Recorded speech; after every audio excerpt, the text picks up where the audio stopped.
Apologies. But I had already departed when I went to use the bathroom at the rest stop. During that time, I received a phone call from Walter, and it puzzled me why he would call at such an unusual moment. When I answered, I was greeted by the sound of Walter and his in-laws laughing loudly. Confused, I asked what was happening. Walter's response was shocking. He cheerfully told me they had decided to have a fun family outing without me, suggesting I might as well go back home and do some cleaning.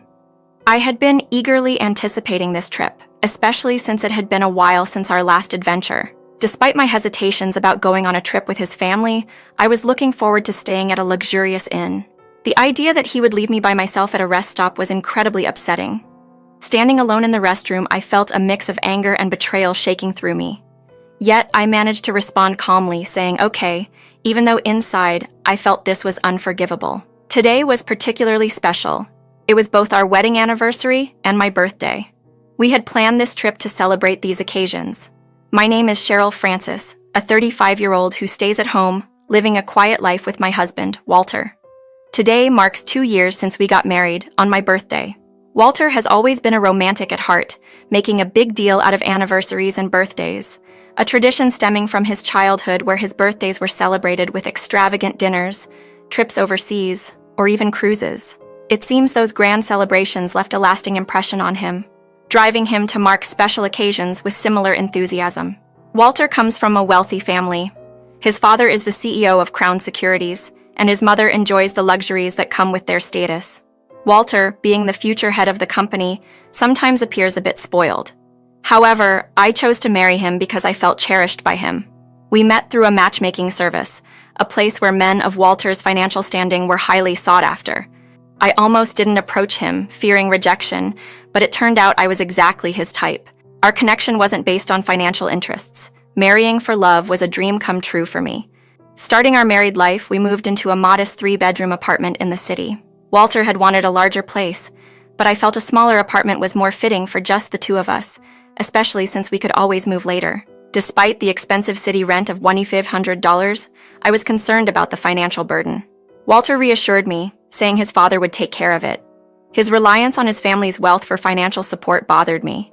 But when his salary unexpectedly increased by $700, I was thankful for the relief it brought. Walter's casual mention of having dinner with his parents as if it were an ordinary family gathering caught me off guard. I hadn't expected our life together to involve him maintaining such a causal relationship with his family, almost as if our marriage hadn't changed his routines. This unexpected turn of events, being left at a rest stop on such a significant day, made me realize the complexities and challenges of blending our lives together, especially with the shadow of his family's wealth and traditions looming over us. As he prepared to leave, he mentioned casually that he was heading out for dinner since it was Friday. This was news to me. Walter usually informed me about his plans, especially when they involved dining with his in-laws.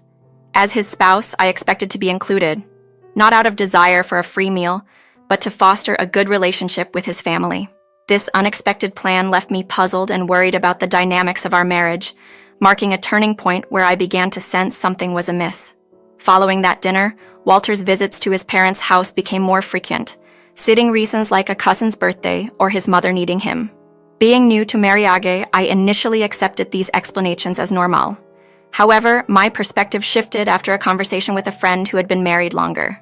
She was shocked to hear how often Walter went home without me, questioning if this was typical behavior. Her surprise made me realize that my acceptance of Walter's actions might not be as normal as I thought, leaving me feeling embarrassed and questioning. My friend suggested that Walter's behavior was immature, especially for someone his age and in his position. This reflection hit home, making me regret not seeing this side of him before we got married. Returning home from dinner with these thoughts heavy on my mind, I was greeted by my mother-in-law in our living room, with Walter nowhere in sight.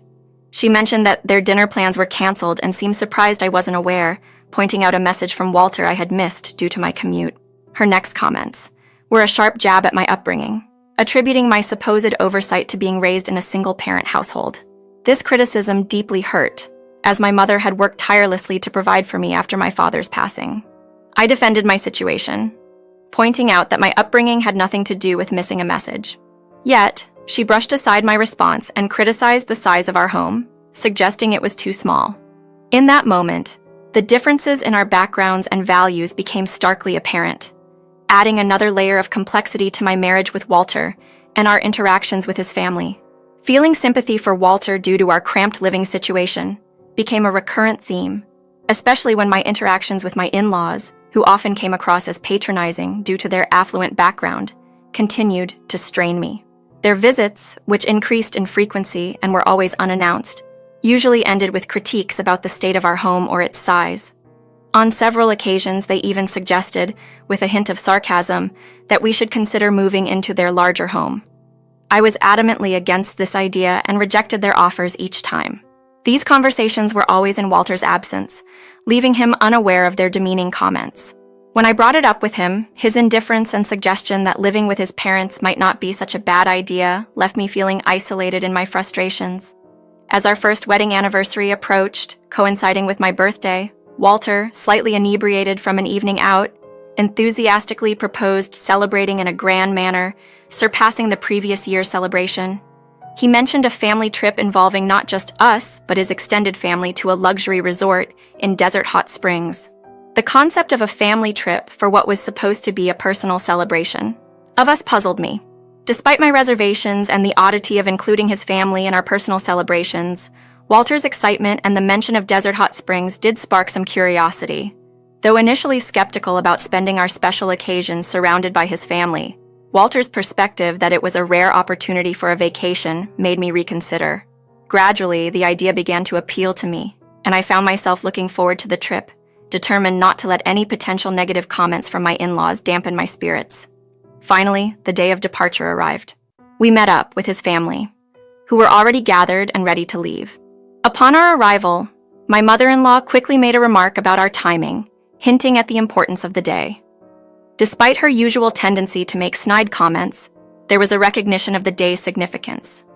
It seemed that despite the challenges and the unconventional setup of celebrating with his entire family, there was an underlying acknowledgement of the day's personal importance to us.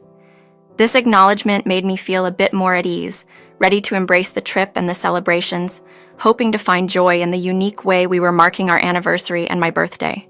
Realizing I was supposed to be the focal point of the day softened the sting of my mother-in-law's sharp comments. "I apologize, we were held up by traffic," I offered, knowing full well that such excuses wouldn't cut it with them. The urgency to depart was palpable, with reminders of our booking at the luxury resort adding pressure.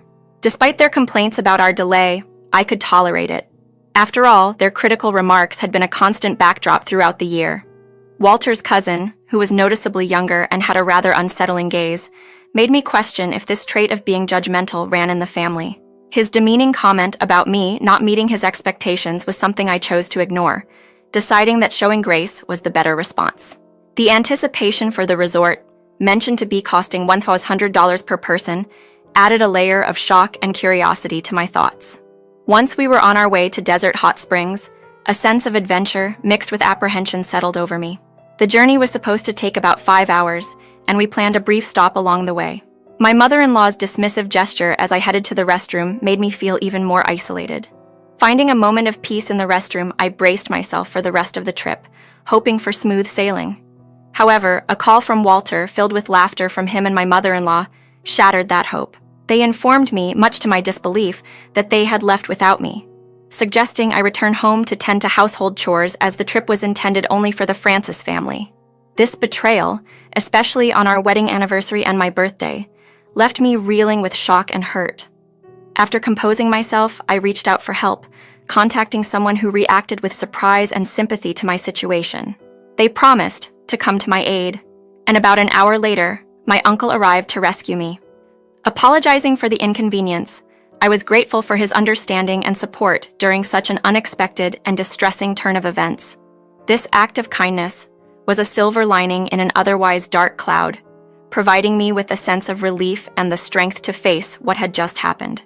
It was a truly unfortunate turn of events, leading us to Desert Hot Springs, where they were staying at a grand and luxurious inn, known for its exclusivity and high cost of $100 per night. My uncle, upon understanding the gravity of the situation, agreed to drive me there, offering a supportive shoulder in a time of need. Upon our arrival, the grandeur of the inn was unmistakable, with its majestic gate welcoming us. At the reception, we were informed that dinner was to start at 7 p.m.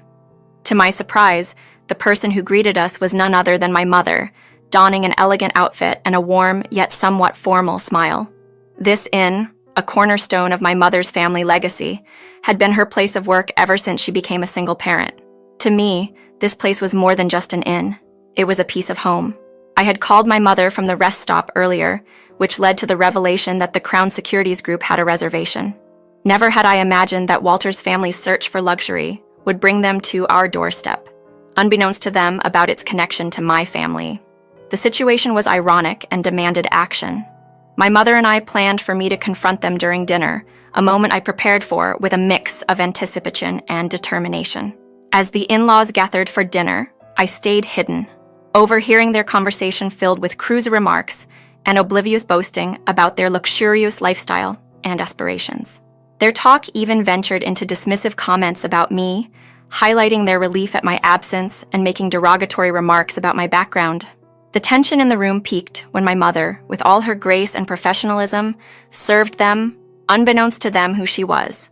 The family's inappropriate comments continued until my mother, seizing the perfect moment, entered with a dessert plate, announcing it was in honor of my birthday and wedding anniversary. She inquired about my seating, causing a wave of confusion and discomfort among the family as they realized the oversight of not having me there.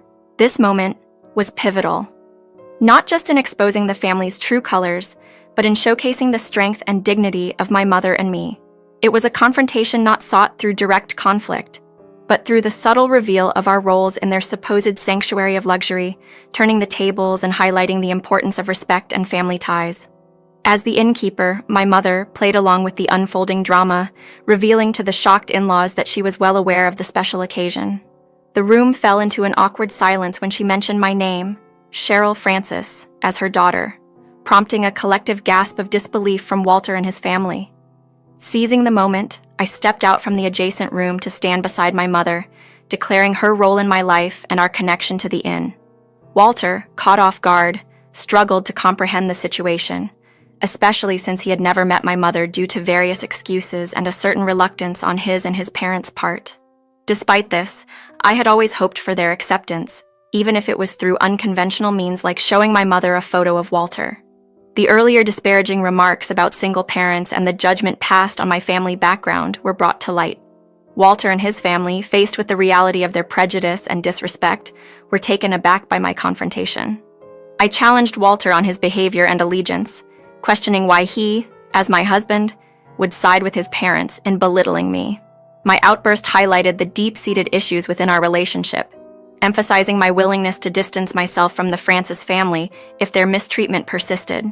The in-laws' response, hinting at a bleak future for me without their support, was met with my unwavering resolve. In this moment of truth, with my mother by my side, I stood firm, challenging the misconceptions and disrespect that had been directed at us. It was a turning point, asserting my independence and questioning the foundation of our marriage in the face of Walter and his family's apparent disregard for our dignity and worth. In a moment of clarity and defiance, I revealed to Walter and his family that I was expecting a child. This news, which I had discovered just last week and had only shared with my mother, took everyone by surprise. Walter's ignorance of the situation and his family's sudden shift in demeanor upon hearing the news highlighted their opportunistic nature. They tried to amend the situation, suggesting that my pregnancy somehow changed the dynamics of our relationship. However, their abrupt change of attitude only solidified my resolve. Fed up with their inconsistency and lack of genuine care, I declared my intention to end the marriage through legal means. I expressed my determination to live a fulfilling life with my child and my mother, away from the negativity and fickleness of Walter and his family. My departure from the room, marked by the echoing slam of the door, symbolized the end of my tolerance for their behavior. Despite their attempts to reconcile, including inundating me with calls and a letter from Walter expressing regret and a plea for reconciliation, I remained steadfast in my decision. The thought of Walter placing his parents' wishes above our child's well-being, as he had done with me, was unacceptable. I was resolute in my decision not to subject my child to such an environment. With a future now unfettered by the constraints of a disingenuous relationship, I turned my focus to the well-being of my unborn child and the prospects of joining my mother in running the inn. The prospect of becoming the next innkeeper, though daunting, filled me with a sense of purpose. I planned to immerse myself in the business once my child was old enough for daycare, determined to provide a stable and loving home, far removed from the pretense and manipulation of the past. This path I chose was not just for me, but for the future of my child. Together with my mother, we would forge a new legacy, one rooted in genuine care and hard work, away from the shadows of conditional affections and empty promises.